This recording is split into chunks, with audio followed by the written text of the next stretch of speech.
Good morning मेरे प्यारे बच्चों, बिट्टू सर गैस चैनल में आप लोग को स्वागत है। आज हम चल रहे हैं मेंस्ट्रुएशन का पार्ट नंबर 5, जिसमें हम लोग आज सर्कल से रिलेटेड कुछ फार्मूला को प्रूफ करने वाले हैं। जैसे वृत्त का परिधि 2 पाई आर कैसे होता है और वृत्त का क्षेत्रफल पाई आर स्क्वायर कैसे होता है। ये दोनों फार्मूला को हम लोग एक साथ चलने वाले हैं, तो आप इस वीडियो को पूरा देखें। अगर वीडियो आपको अच्छा लगे तो आप लाइक करें और चैनल को जरूर सब्सक्राइब कर लें। तो चलिए हम स्टार्ट करते हैं। सबसे पहले देखते हैं, एक फार्मूला है आपका, वृत्त का जो परिधि होता है इसका फार्मूला होता है 2 पाई आर। ये कैसे होता है, ये फार्मूला होता है तो कैसे होता है, थोड़ा सा समझिएगा। ये क्या है, आपका वृत्त का परिधि है। चारों तरफ जो घेरा होता है उसको क्या कहते हैं, परिधि। जब घेरा गोल होता है तो उसको बोलते हैं परिधि, और जब घेरा गोल नहीं होता है तो उसको बोलते हैं परिमिति या परिमाप। ये वृत्त का क्या है, केंद्र है। और केंद्र के किन्हीं दो बिंदु को इस प्रकार से मिलाएं जो कि केंद्र से होकर के जाए, उसे कहते हैं वृत्त का व्यास। क्या कहते हैं, वृत्त का व्यास।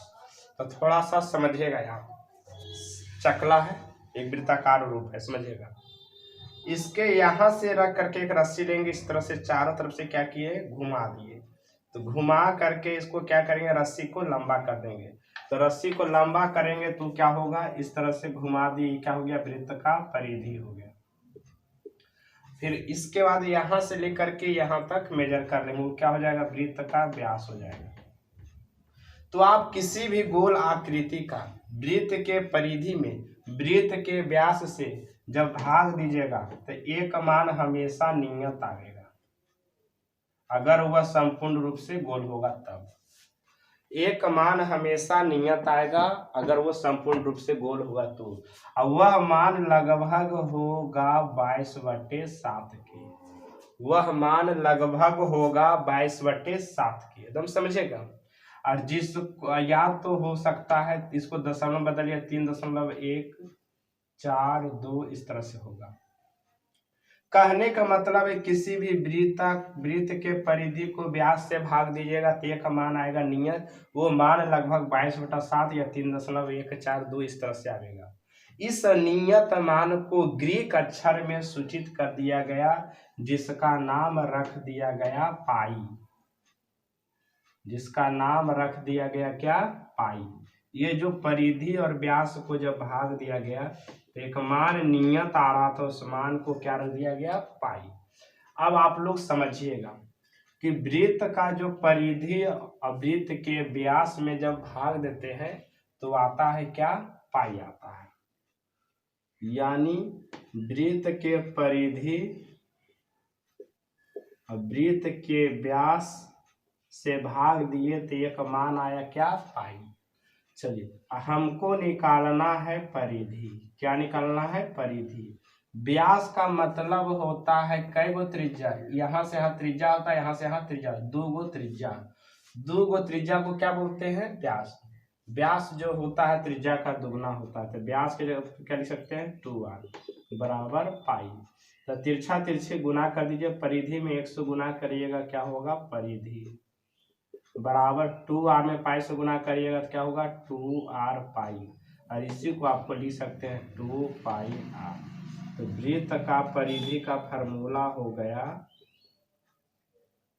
वृत्त का परिधि का फार्मूला हो गया 2 पाई r। कैसे आया बच्चे लोग, आप बिल्कुल समझ में आ गया होगा।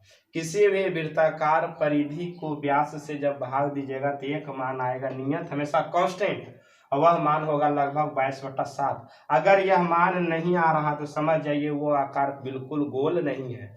तो जहां गोल आकृति रहेगा वहां जरूर देखिए हमेशा पाई आएगा।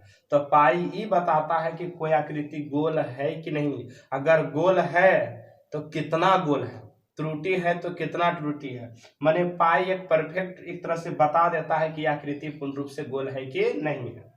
तो परिधि में व्यास से भाग देते हैं तो क्या आता है, पाई। आई होप बिल्कुल आप चीजों को समझ गए होंगे कि वृत्त का परिधि कैसे 2 पाई r आता है। अब हम बात करते हैं दूसरा फार्मूला का, वृत्त का क्षेत्रफल पाई r स्क्वायर होता है तो कैसे होता है। तो चलिए आप लोग देखिए, इस चीज को उतार लीजिए। अगला फार्मूला हम लोग चल रहे हैं, वृत्त का क्षेत्रफल, वृत्त का जो क्षेत्रफल होता है वो होता है पाई आर स्क्वायर। ये कैसे होता है इसको हम प्रूव करने वाले हैं। तो जब प्रारंभ में सबसे पहले आपका वर्ग था, आयत था, त्रिभुज था, इस तरह से लोग क्षेत्रफल निकाल रहे थे। लेकिन आप जानते हैं कि प्राचीन काल में हमारा पहिए का खोज हुआ था जो कि गोलाकार था, उसका एरिया निकालने में लोगों को बहुत बड़ा समस्या आ रहा था। तो उस समय एक टेक्निक लगाया गया, एक दिमाग लगाया गया कि किस तरह से बनाया जा मैंने कि निकाला जा सकता है त्रिभुज का क्षेत्रफल। तो उसके लिए एक टेक्निक लगाया लोगों ने। अब बोला कि इसको जैसे वृत्त आकार है, इस तरह से हम अनगिन बहुत सारे त्रिभुज बनाएंगे। तो देखिए, अगर इस तरह से त्रिभुज अगर बना रहे हैं और सभी त्रिभुजों को क्या करेंगे, हम जोड़ देंगे, तो हमारा किसका एरिया निकल जाएगा, 1 2 3 4 5 6 7 8, 1 2 3 4 5 6 7 8 त्रिभुज ऊपर हो गया। ये 9 10 11 12 13 14 15 16, अब 8 त्रिभुज नीचे हो गया। आप बिल्कुल बारीकी से समझिएगा, अगर इस त्रिभुज का प्रत्येक का ये 16 त्रिभुज का अगर एरिया निकाल लेते हैं तो पूरा किसके एरिया के बराबर होगा, इस वृत्त के। लेकिन एक समस्या हुआ, त्रिभुज का आकार होता है ऐसे, लेकिन यहाँ त्रिभुज है कैसे, ऐसे, यानी इतना एरिया ज्यादा हो रहा है, बच रहा है। यानी देखिएगा इतना एरिया क्या हो रहा है, बच रहा है। इस तरह से अगर करते हैं सीधा, इतना एरिया क्या हो रहा है, बच रहा है। कहने का मतलब है कि इतना एरिया तो बच रहा है, लेकिन संपूर्ण रूप से त्रिभुज वृत्त का क्षेत्रफल नहीं निकल पा रहा है। यानी जो चारों तरफ का एरिया छोटा छोटा सा है, ये बच रहा है। तो क्या किया जाए, n नंबर ऑफ त्रिभुज बना दिया जाए। अभी जैसे 16 है, 16 त्रिभुज है, इसी तरह से अगर हम 32 त्रिभुज बना दिए तो 16 ऊपर 16 नीचे, 64 बना लिए तो 32 ऊपर 32 नीचे, तब ये एरिया जो होगा बहुत कम बचेगा। मैंने इस तरह से होगा, बहुत कम हो जाएगा। अगर इस तरह से बहुत सारा त्रिभुज बना दिया जाए, धीरे धीरे और बहुत सारा बना दिया जाए इस त्रिभुज, तो और ये दोनों लगभग क्या हो जाएगा, बराबर हो जाएगा। तो समझिएगा, इस पूरा चारों तरफ के घेरा को बोलते हैं 2πr, क्योंकि परिधि होता है। चारों तरफ घेरा को बोलते हैं परिधि, जो होता है 2πr। तो ये आधा घेरा होगा क्या, πr, ये भी आधा घेरा क्या होगा, πr, और ये सब क्या है, त्रिज्या है, सब क्या है, त्रिज्या है। तो पूरा घेरा है क्या, 2πr। तो आधा ऊपर वाला घेरा 1πr, आधा नीचे वाला घेरा क्या हुआ, 1πr। तो इसको क्या करते हैं, एक हम आयत के रूप में हम शेप दे देते हैं। तो चलिए देखते हैं, 1 2 3 4 5 6 7 8, ये हो गया आपका 1 2 3 4 5 6 7, 5 हो गया, 6 हो गया, 7 हो गया, 8, और इसको क्या करते हैं, इस तरह से मिला देते हैं। 8 त्रिभुज जो ऊपर वाला था इस तरह से रख दिए, अब 8 त्रिभुज नीचे वाला था जो इसको ऊपर से रख दिए, तो लगभग ऐसा बन गया। समझेगा, 8 त्रिभुज था जो नीचे से रख दिए, अब 8 त्रिभुज था जो इसके दांत के अंदर घुसा दिए इस तरह से।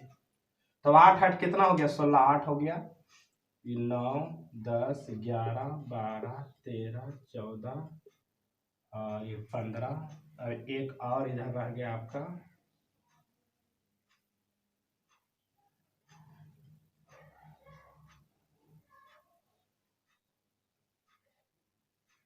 इस तरह रह जाएगा, एक, चलिए ये हो गया 16 हो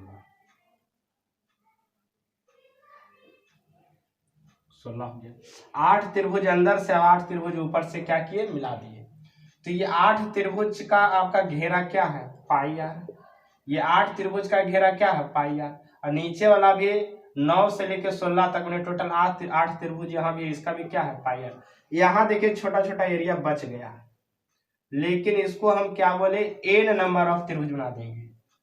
कितना number of, N number of. तो ये बहुत सारा जब बना देंगे तो एरिया तो कम जाएगा, एरिया क्या हो जाएगा, कम जाएगा, यानी जो एरिया बच रहा था वो खत्म हो जाएगा।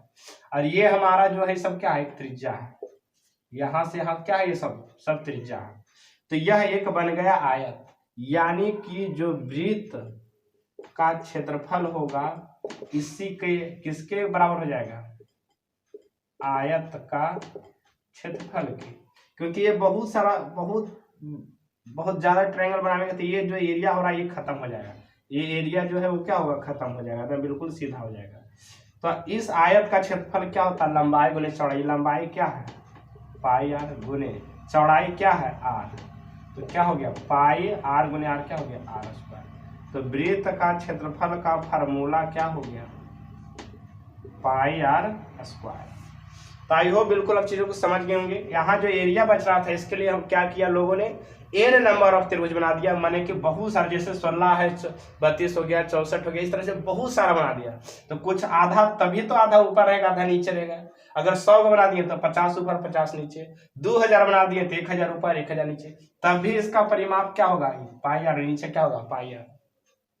तो बाकी ये क्या होगा, माने कि ये हमारा क्या होगा, त्रिज्या ही होगा, मैंने तब भी आपका क्या होगा, पाई आर स्क्वायर। तो आई होप बिल्कुल आप वीडियो अगर आपको अच्छा लगा होगा तो जरूर लाइक करिए। चलिए धन्यवाद।